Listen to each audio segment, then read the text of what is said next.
en innovación de los Estados Unidos. Al estudiar en la UID, serás parte de ASU. Tu carrera se fortalecerá con cursos de clase mundial. Te convertirás en un profesional bilingüe y podrás optar por una doble titulación. Reinvéntate con la nueva UID, powered by Arizona State University.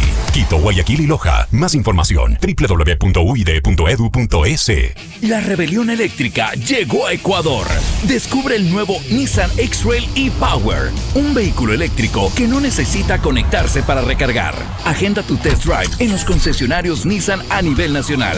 Esto es Nissan X-Trail e-Power, poder para cada hoy. Fin de espacio promocional y publicitario. A esta hora, la revista de opinión Democracia presenta Miguel Rivadeneira. Los protagonistas, las entrevistas, la búsqueda de la verdad. Miguel Rivadeneira, en la revista de opinión Democracia.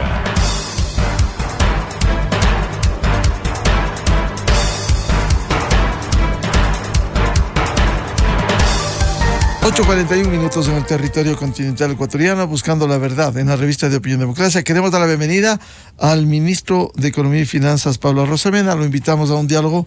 Ayer escuchamos con detenimiento el informe del presidente de la República en los diferentes campos, político, económico, social. Pero en lo que tiene que ver con lo económico, hubo algunos anuncios.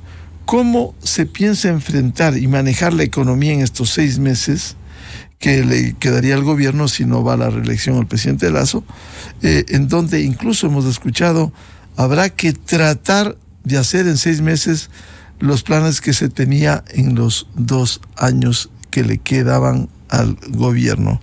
¿Cuál es el plan y cómo se piensa manejar la economía? Ministro Arosemena, muy buen día. Muy buenos días, Miguel. Un saludo muy cordial para ti, para todos los que hacen Radio Democracia y todos tus seguidores en todas las plataformas. En concreto, nosotros hace 2 semanas atrás enviamos a la ahora disuelta Asamblea un proyecto de ley de reforma tributaria económica urgente con un solo objetivo: bajar impuestos a la clase media y a los emprendedores. La semana pasada lo reenviamos, toda vez que la Asamblea fue disuelta, lo reenviamos vía decreto ley a la Corte Constitucional. Esa reforma económica, insisto, tiene un solo objetivo: bajar impuestos a la clase media y a los emprendedores. Cuando hablamos de la clase media, estamos hablando de 340.000 personas que son el universo de contribuyentes del impuesto a la renta, que se verán beneficiados prácticamente todos, el 99,8% de esta reforma tributaria que baja impuestos a la clase media, a la familia ecuatoriana, y que le pone plata en el bolsillo a la gente para hacer que la plata gire y contribuir con la reactivación. ¿Cómo lo hacemos? A través del aumento de las deducciones, baja el pago del impuesto a la renta. Algo muy interesante, Miguel, es que pusimos una disposición para que en el momento que la Corte lo apruebe, sea de aplicación inmediata, es decir, que tan pronto como el mes de junio, digamos que se aprueba en el mes de mayo, en el mes de junio, una persona que nos está escuchando, que trabaja en relación de dependencia y que le hacen retenciones en su sueldo, ya no tengan que hacerle esas retenciones e inmediatamente su salario neto aumente. Ese es el beneficio que estamos buscando para la familia ecuatoriana, para la clase media: ponerle más plata en el bolsillo a la gente, por el lado de la familia ecuatoriana, por el lado del segmento de los microemprendedores, que actualmente están en un régimen de RIMPE, de las personas que tienen ventas hasta $20,000 al año, pagan un impuesto fijo único de $60, y aquí la Corte había dispuesto tiempo atrás que se debía de incluir la progresividad, porque como es obvio, no es lo mismo un emprendedor que vende $10,000 al año y paga $60 de impuesto a un emprendedor que vende el doble, $20,000 al año, y paga el mismo impuesto, $60. Entonces, hemos introducido la progresividad de tal suerte que los emprendedores pequeños paguen menos impuestos, con lo cual microemprendedores se ven beneficiados pagando menos impuestos y liberando ese recurso para hacer que la plata gire en la microeconomía, se generen ventas, consumo y empleo. Bien, esa es la reforma tributaria que está en manos de la Corte Constitucional y habrá que esperar un pronunciamiento próximo. El segundo proyecto urgente en materia económica fue la ley de zonas francas. ¿Qué implica eso, ministro? Mira, aquí algo muy interesante, Miguel, y lo conecto con la pregunta anterior, con el sentido de urgencia. este proyecto de ley de atracción de la inversión para el desarrollo productivo, o en palabras sencillas, de zonas francas, es el que el gobierno nacional envió a la Asamblea, hoy ya extinta, hace casi 2 años, y que la Asamblea fue mezquina con los ecuatorianos porque no le dio ni siquiera, no digamos cabida, ni siquiera leída, no lo analizaron. Entonces, dado que la Asamblea fue mezquina y nunca dejó que los ecuatorianos se beneficien de eso, ahora que la Asamblea está disuelta, se ha enviado a la Corte Constitucional ese decreto ley de zonas francas. En resumen, ¿de qué se trata? Son ubicaciones geográficas dentro del Ecuador que con miras a la exportación gozan de beneficios tributarios, arancelarios, seguridad jurídica, con un solo objetivo: atraer inversión, generar producción, exportación y empleo. ¿En qué se diferencia este proyecto de zonas francas de lo que ha habido en el pasado, llamadas sedes? Bueno, lo principal es que este proyecto incorpora las mejores prácticas internacionales del momento, lo que existe en Colombia, en Uruguay, en Costa Rica, en República Dominicana, que son las mejores prácticas internacionales de zonas francas. Específicamente, 3 cosas que marcan un contraste con lo que ha habido hasta ahora y la propuesta de zonas francas. Lo primero, la iniciativa. Lo que ha habido en el Ecuador son estas sedes donde la iniciativa solo podía venir del Estado, de arriba hacia abajo, digamos, de algún iluminado de la burocracia que diga: usted sí puede poner una zona franca, usted no. Lo que planteamos, acorde a las mejores prácticas internacionales, es que esa iniciativa venga de forma universal, es decir, de arriba hacia abajo o de abajo hacia arriba. No solamente que pueda provenir del Estado, sino también del sector privado o inclusive en iniciativas mixtas. Primera diferencia, iniciativa universal, no solo del Estado hacia abajo. Segunda diferencia, el alcance que tienen las zonas francas. Actualmente el alcance es muy acotado, muy pequeño, solamente para negocios relacionados a la logística. Ahora lo que planteamos, acorde con las mejores prácticas internacionales, Miguel, es que el alcance de la zona franca sea prácticamente para todo tipo de producción de bienes y servicios. El software, por ejemplo, es un servicio que se exporta, siempre con miras, insisto, a la exportación, de acuerdo a las mejores prácticas internacionales. Y lo tercero, lo más importante, hemos hablado de la iniciativa que puede venir de abajo hacia arriba, no solo de arriba hacia abajo, del alcance que es transversal, ya no es acotado, donde varios sectores de la industria y la producción pueden convertirse en zonas francas. Lo tercero, los beneficios. Actualmente los beneficios, para lo que se ha venido llamando sedes, son bastante débiles, son confusos, son discrecionales. Aquí lo que planteamos en beneficios, acorde con las mejores prácticas internacionales, es beneficios tributarios robustos. Y quiero ser aquí muy claro. Primero, 0% de impuesto a la renta hasta por 15 años.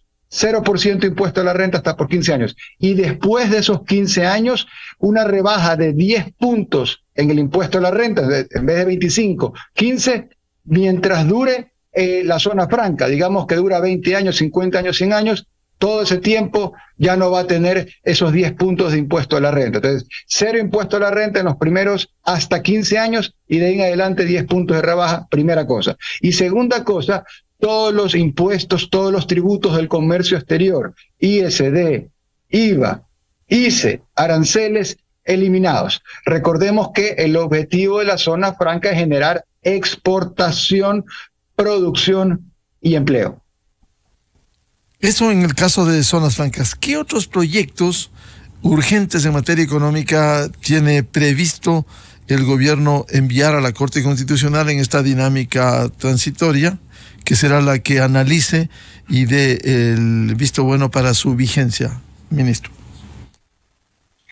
Sí, recordemos que tienen que tener la característica de urgentes y la unidad de materia en lo económico.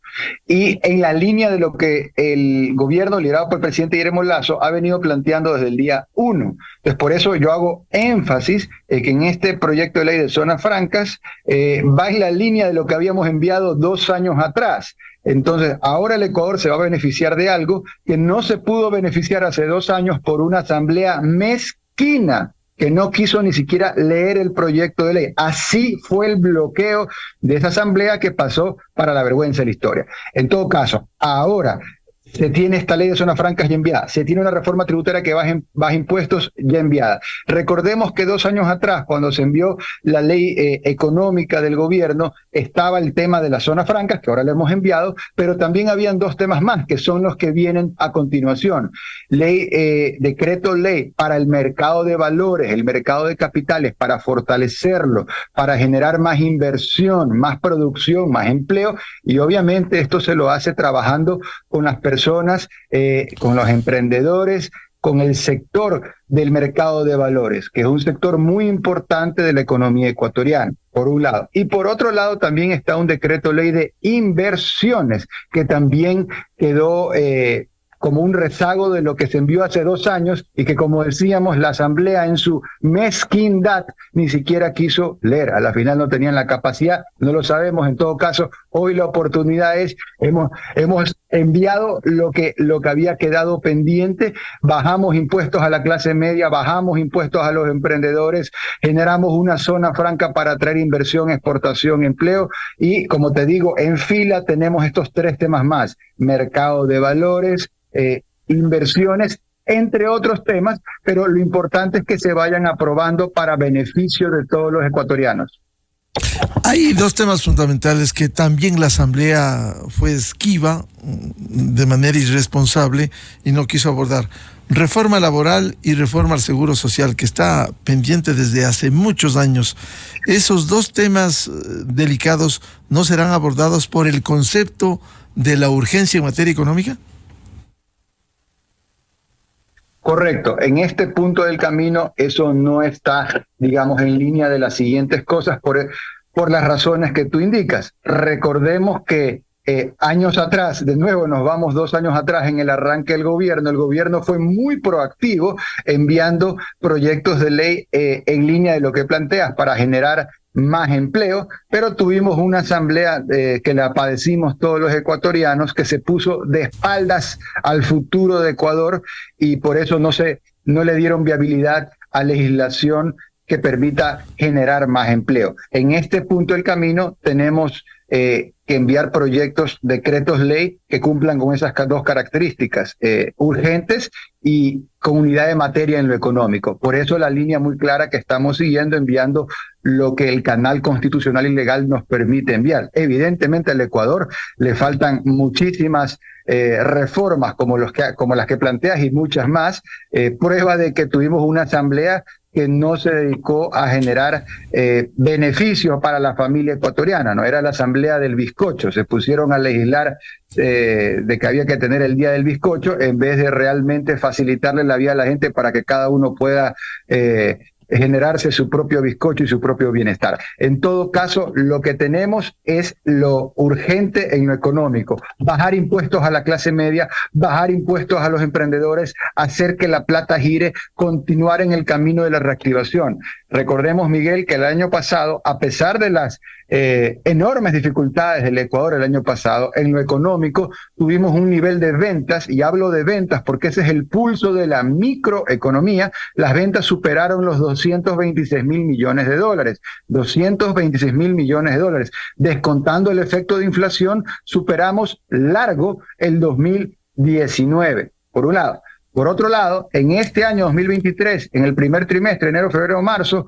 las ventas superan el nivel de ventas de enero a marzo del año pasado. Es decir, a pesar de las dificultades del caos político que tiene el Ecuador, para variar, problemas reales de inseguridad, entre otros, el país tiene una capacidad resiliente para salir adelante, y hemos tenido mucha incertidumbre política, pero que ha contrastado con las buenas certezas económicas, porque recordemos que Ecuador, por el buen manejo de la economía de un gobierno liderado por Guillermo Lasso, tiene al día de hoy la inflación más baja de América del Sur, la segunda más baja de América Latina y la novena más baja del planeta. Y eso es un tema muy importante porque eso le guarda la plata en el bolsillo, le mantiene el poder de compra a la gente. Asimismo, somos uno de los pocos países que este año, que es el año de la desaceleración global, el Banco Mundial proyecta un crecimiento del 3% cuando el promedio regional es de 1.5%.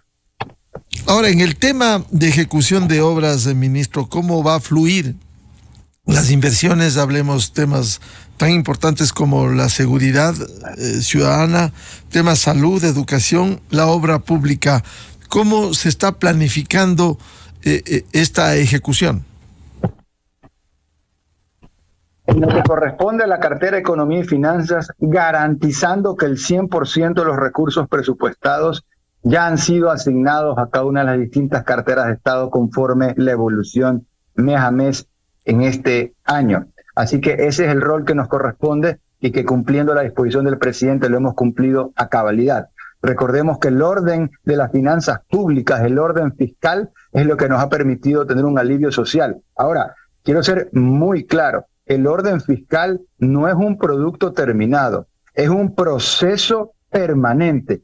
Y soy muy claro, porque recordemos que el hueco o el cráter del déficit fiscal de hace un par de años era de casi 8.000 millones de dólares. Ciertamente lo hemos bajado trabajando muy duro, alrededor de 1,5, 1,7 puntos del Producto Interno Bruto, más de 2.000 millones de dólares. Si bien hemos reducido el déficit fiscal, Miguel, pero todavía tenemos déficit fiscal. Hay faltante, no sobra $1. Orden fiscal no es sinónimo de bonanza en las finanzas públicas. Mucho ojo con eso.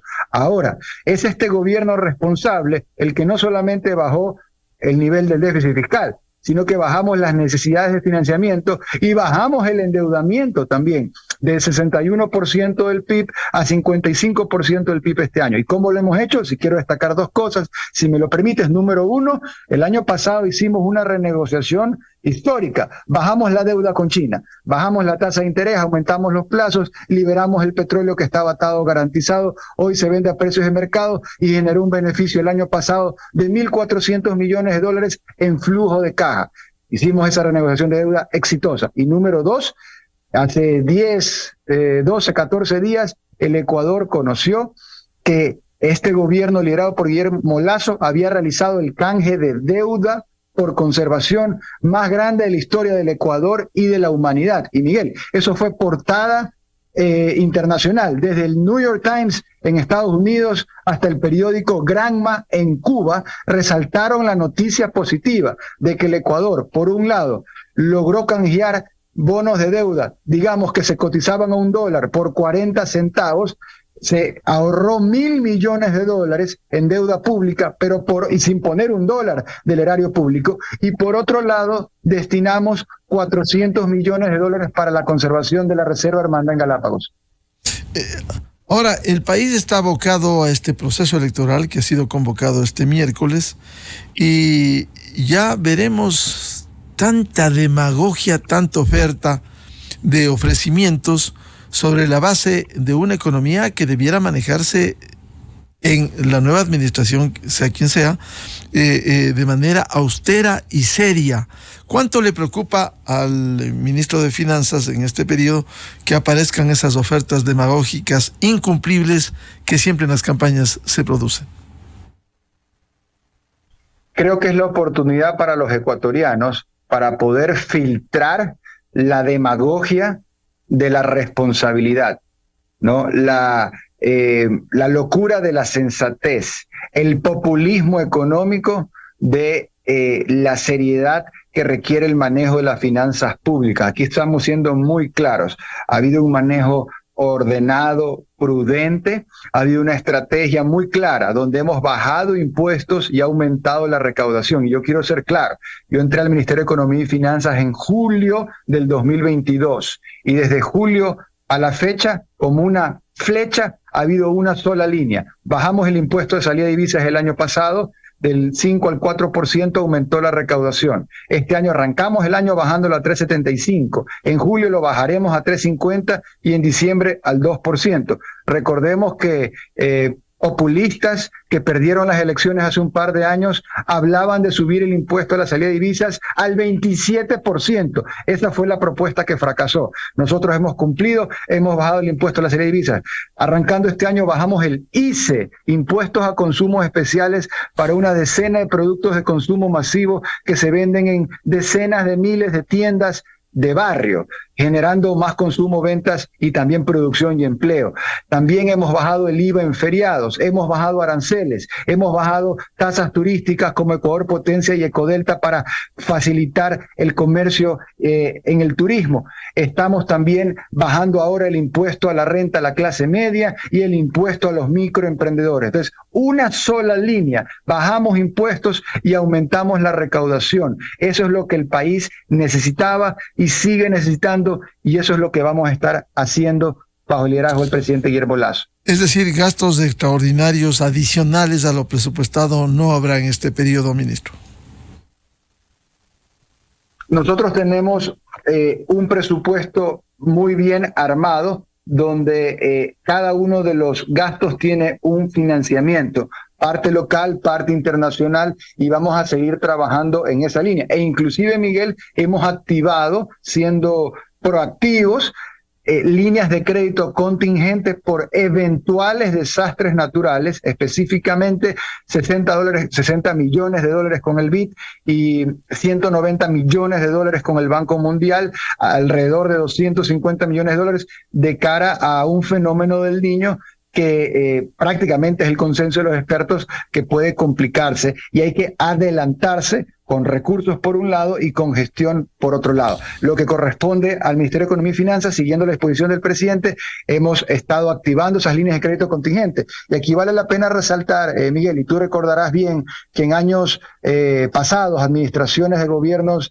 anteriores, cuando había cualquier tipo de problema en el entorno, la reacción automática era subir impuestos, por si acaso. Subían impuestos, te ponían cupos, cuotas, trabas, trámites, salvaguardias, timbres cambiarios para timbrarte el bolsillo. Cualquier cosa era una excusa para meterle la mano en el bolsillo de la gente. Nosotros, de manera diferente, lo que tenemos es una estrategia muy clara. Hemos bajado impuestos, hemos aumentado la recaudación y vamos a seguir por esa línea. Bien, al señor ministro de Economía y Finanzas, Pablo Arosemena, muchas gracias por atender a la revista de Opinión Democracia, y seguiremos hablando de estos temas económicos. Ministro, muy buen día. Gracias, a las órdenes. Con esto cerramos la jornada de entrevistas y debates, la opinión diversa y libre en la revista de Opinión Democracia, este jueves 25 de mayo. Y ya viene en Exa FM el show de la papaya. Antes quisiera recomendarles este sábado, 8 horas, por Exa FM, Democracia M y Democracia TV, el programa Controversia en Escena. Vamos a abordar el tema de la semana, la convocatoria a elecciones, los desafíos con los nuevos comicios presidenciales y legislativos, las garantías que debieran ofrecerse y cómo recuperar la institucionalidad tan venida menos como esa vergonzosa Asamblea Nacional. Invitados: Simón Pachano, politólogo y académico de Flaxo; Rudy Hidalgo, decana en la UDLA y directora de la Corporación Participación Ciudadana; y el doctor Carlos Aguinaga, expresidente del Tribunal Supremo Electoral y miembro de Voces por la Democracia. Les deseo un feliz feriado. Este viernes es feriado, se pasó el 24 de mayo a este viernes. Dios mediante volveremos el próximo lunes 29 de mayo a seguir contribuyendo en la búsqueda de la verdad. Muy buen día, feliz jueves, feliz feriado a todos. Saludos cordiales. Miguel Rivadeneira en la revista de Opinión Democracia. Bienvenidos a